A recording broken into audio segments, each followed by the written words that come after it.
अगर किसी और बैंक में हमारा लोन है पर वो परसेंटेज हमें ज्यादा लग रहा है इंटरेस्ट के, तो हाँ, यहाँ भी ट्रांसफर कर सकते हैं। बिल्कुल। तो वो किस तरह से वो होता है? जैसे इसको कहते हैं टेक ओवर कहते हैं, मतलब दूसरी बैंक से लोन हमारे यहाँ शिफ्ट करने को तो प्रोसेस को हम टेक ओवर कहते हैं।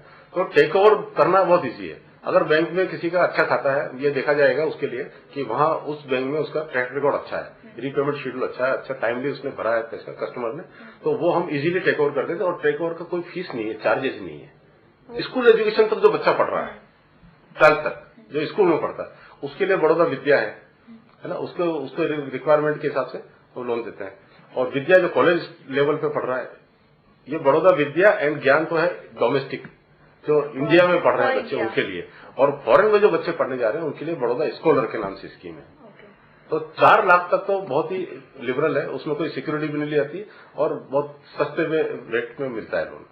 हाँ, इसके अलावा हमारे पास रिटेल लोन प्रोडक्ट्स में मतलब मेरे ख्याल से कोई अगर पार्टी हमारे पास, कोई कस्टमर हमारे पास आए कि मुझे इस ढंग का लोन चाहिए, ये फैसिलिटी चाहिए, तो मतलब किसी न किसी प्रोडक्ट में उसकी रिक्वायरमेंट पूरी हो जाएगी हमारी, है ना। इतनी लोन फैसिलिटीज है हमारे पास।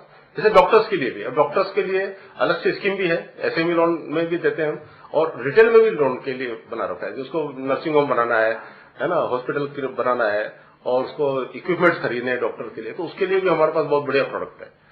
उसके अलावा जो रिटायर हो गए लोग, है ना, बड़ौदा आश्रय लोन स्कीम के नाम से है, उनको भी हम लोन देते हैं अगेंस्ट प्रॉपर्टी, तो वो भी है। और उसके अलावा हमारे पास जो किसी को बहुत बड़ा प्रॉपर्टी है किसी के पास, उसने किसी कॉर्पोरेट को, कंपनी को या बैंक को या किसी बड़े ऑफिस को किराए पे दे रखी है और उसका फ्यूचर में कोई किराया आने वाला, जैसे 8-10 साल का, 15 साल का किराया, तो उस आने वाले किराए के अगेंस्ट में भी हम आज लोन दे देते हैं। स्वावलंबन स्कीम एक्चुअली क्या गवर्नमेंट द्वारा स्पॉन्सर्ड स्कीम है।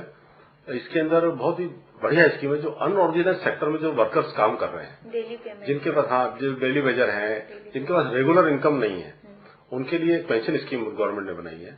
जो पेंशन खाता उसके लिए हमारी बैंक ऑथराइज बैंक है, तो किसी भी ब्रांच में जाकर खाता खोल सकते हैं। 100 रुपए से खाता खुलेगा और साल भर के अंदर आदमी 12,000 तक का जमा करा सकता है अमाउंट, मैक्सिमम 12,000 तक, है ना। और इसमें दूसरा बेनिफिट क्या है, गवर्नमेंट की तरफ से बेनिफिट है। 2012 से लेकर 2017 तक जो भी खाते खुलेंगे उसमें हर अकाउंट में गवर्नमेंट की तरफ से 1,000 रुपए का कंट्रीब्यूशन दिया जाएगा एवरी ईयर। हाँ, आपके मतलब सेविंग के अलावा। और जब 60 साल की एज हो जाएगी डिपोजिटर की, तो उसके बाद उस राशि के ऊपर आपको एक लिमिट, एक निर्धारित पेंशन दी जाएगी, जो जनरली एक अनऑर्गेनाइज्ड सेक्टर में नहीं है आज की तारीख में। ये एक मतलब नई स्कीम, ये नई स्कीम है, तो हाँ, ये बहुत अच्छी स्कीम है। इसका फायदा अधिक से अधिक लोगों को लेना चाहिए। और क्योंकि अनऑर्गेनाइज्ड सेक्टर में एक एज होने के बाद आदमी पास काम जब नहीं रहता, जब हाथ पांव नहीं चलते हैं, तो सोर्स ऑफ इनकम खत्म हो जाता है, तो उसके लिए बेस्ट